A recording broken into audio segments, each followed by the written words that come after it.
So really quick, some more detail on how I put this together. Um, this is actually two M&M's minis tubes. Just I found that um, the battery pack that's in your average cheapo aluminum flashlight will fit inside the aluminum tube, and the trinket will as well. And then I had some of these nylon spacers, and you can see kind of my early attempts at getting them to fit. But I basically just I used a drill and carved out a hole for an Arduino to be able to sit into them, and then I once I got all the wires once I got all the wires hooked up to the Arduino, the trinket, the Adafruit trinket.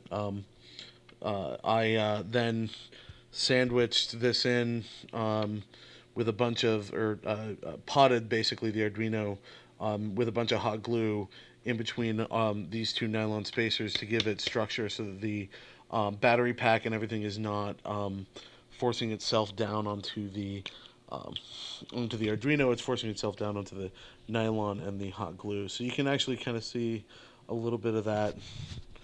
How that works right there is that the trinket actually is pointed down through the holes there. This is actually a second M&M's mini tube that I forced over the back end of the first M&M's mini tube. A lot of M&M's died to ensure that this project was both delicious and awesome. Um, but and then here I actually custom created that contact for the aluminum flashlight battery pack.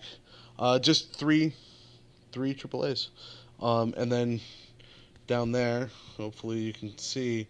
So that's the top of the nylon spacer. All the wires come out from there, and then so if you push down on this aluminum tube or on this battery pack, it doesn't squinch on the Arduino, it squinches on the nylon and hot glue that's down in there. And then all the wires come out here. I may find a way to try and make this more aesthetically pleasing, paint it or something.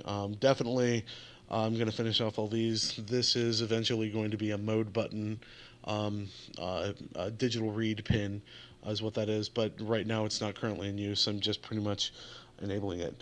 Interesting note is that this contact, and I did not intend for this, is that this is just long enough with the Arduino and the nylon stuff in the tube, such that that contact makes a pin. I'm gonna stop camera and start again just to show you, or put it down. Hold on, bear with me. You are not gone, my audience, whoever you may or may not be. Um, so what you have to do to power this thing on is the contact goes there, and it's actually technically powered on, but the switch is actually the closing of the M&M's cap, which I thought was particularly cool, and that was not by in design. That was just a crazy random happenstance, which was awesome, and I like it.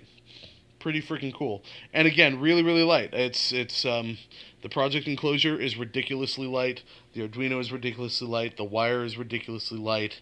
All of this fits on my head with just a little bit of tension that I've built into the structure of the frame, and just the sunglasses looking curve on this thing.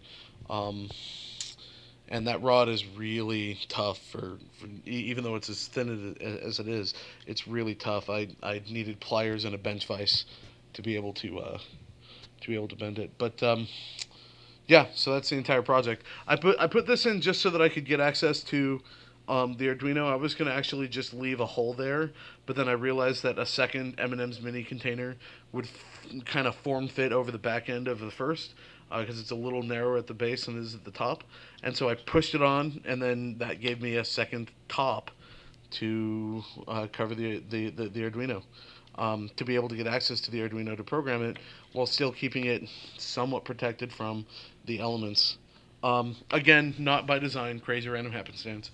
Um, but that is it. I am so stoked that this came out as well as it did, because I am not nearly this cool on a regular basis. So,